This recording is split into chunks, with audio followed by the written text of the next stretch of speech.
Hi, welcome to my channel. Here are the top 10 fitness mistakes. Most fitness goals include weight loss, or the reduction of fat content, in one way or another. Whether we want to lose a couple pounds, change a clothing size, or gain muscle mass, loss and control of our fat content is usually part of the plan. Just as it is necessary to know what steps to take to meet your individual fitness goals, it is just as important to know what not to do. Avoid the following top 10 mistakes that are sure to ruin your fitness efforts. 1. Fail to plan. It's been said over and over, if you fail to plan, you plan to fail. Working out without a predetermined workout regime is similar to going on a trip without directions, most likely you'll end up getting lost. Don't make this common mistake. Enlist the aid of a qualified personal trainer to design a proper resistance training and aerobic program. Purchase one of the many guides to fitness programming and educate yourself on the basics. 2. Compare yourself to others. Go into any gym and you're sure to see grunting exercisers muscling their way through workouts. Meanwhile, the group fitness studio is filled with twirling, panting, leaping students who look more like they're auditioning for a music video than participating in an aerobics class. Don't even think about trying to emulate them. At the very least you'll get discouraged that you can't keep up, at the worst you'll get hurt. Keep your expectations realistic. A beginning expecting to bench 300 pounds in the first month is doomed to failure. Better to increase strength incrementally over time. Likewise, presuming that you'll lose 100 pounds of body fat on a new diet in 3 months will never happen. Set realistic goals that will keep you motivated and concentrate on yourself, not others, throughout the process. 3. Too little exercise. Contrary to what popular exercise programs would have us believe, it is simply not enough to put in 3 or 4 exercise sessions per week and expect major results. Weight loss and body composition changes are results of cumulative lifestyle choices, not just exercise in the gym. There are 168 hours in a week. Expecting to lose weight by just spending 1% of our available time being active is ridiculous. This doesn't mean you need to spend your entire day chained to a barbell, but make sure that you are active in some fashion every day. In addition to workouts, increase lower-level activity by walking or bike riding to work, choose the parking space furthest away from the grocery store's door, or get out and play with your kids. The point is to be active and keep the body in motion on a regular basis. 4. Too much exercise. On the other hand, don't become obsessed with exercise that it begins to rule your life. Overtraining is as detrimental to achieving fitness goals as doing nothing at all. Common signs of overtraining include overuse injuries, insomnia, fatigue, prolonged recovery from workouts, and general disinterest in exercise. Rest and recovery are vital for achieving gains and preventing burnout. 5. Never change your workout routine. Nothing is as boring as the same routine over and over again. Not only will you get bored, your muscles will adapt and quit responding. Change your exercises, the order you do them, the number of sets and reps, and vary the weights. Variety is necessary or progress will stop. Make every workout different in some way. 6. Starving to lose weight. The usual American diet consists of a quick, usually missed, breakfast, lunch on the run and then a huge feast for dinner. Unfortunately, this is the worst eating plan for weight loss because it slows down the metabolism.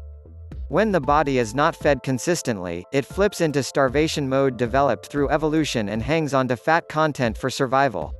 Research supports that the production of thyroid hormones can be negatively affected by repeated bouts of dieting and calorie restriction.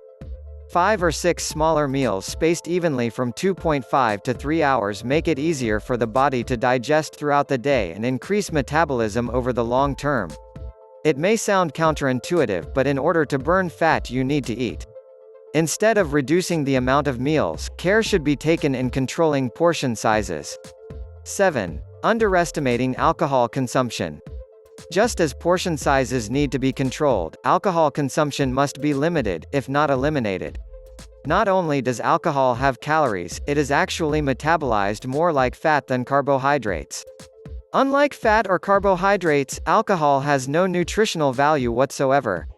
Drinking a glass of wine or having that martini may feel good but adds no benefit whatsoever to weight loss and muscle growth. The empty calories of those liquid lunches just add up too quick. 8. Relying on fast food.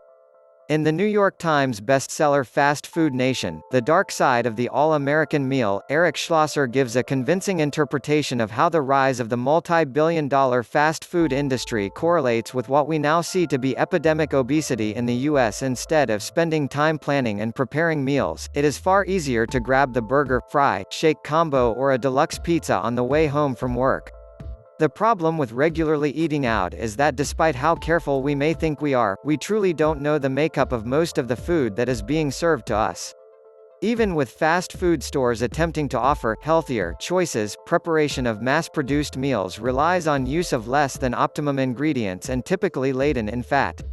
The only way we can be sure of knowing what we are consuming is to prepare food ourselves. Consuming less processed food is not always the easiest thing to do if we're used to it, but it is a major lifestyle choice that needs to be changed. Besides, is it just a coincidence that we call it junk food? 9. Avoiding of weight training. An important concern for weight loss is increasing the body's metabolism so caloric expenditure is increased throughout the day. As stated above, one way to do this is to make sure that the appropriate number of meals is consumed. Another way is to increase the percentage of muscle mass. The more muscle we carry on our frames, the higher the caloric expenditure required. Weight training is necessary to increase muscle mass. A common belief among beginning fitness enthusiasts is the need for hours and hours of high-intensity aerobic exercise for fat loss. The reality is just the opposite. Aerobic exercise certainly helps to burn fat, but does relatively little to increase overall metabolic rate in comparison with muscular gain due to a consistent resistance training program. A concern for increasing muscle mass is imperative for successful loss of fat content. 10. Looking for the easy way out. Whether it's winning the lottery or having the perfect body, we all want something for nothing. One look at late-night infomercials and you can see all the bogus advertisements that promise weight loss by either popping a pill, drinking a shake, or buying some revolutionary new piece of equipment. Even factions of the medical community have jumped on the bandwagon in recent years, promising the body of our dreams through a variety of surgical procedures. The main concept of weight loss, calories in versus calories out, is simple but far from easy. Only with dedication, work, and healthy lifestyle changes are results going to happen. And forget the quick fixes. They don't exist. Cher said it best in a fitness commercial back in the 80s, "If it came in a bottle, we'd all have a beautiful body." Please don't forget to like, share, and subscribe. Thank you.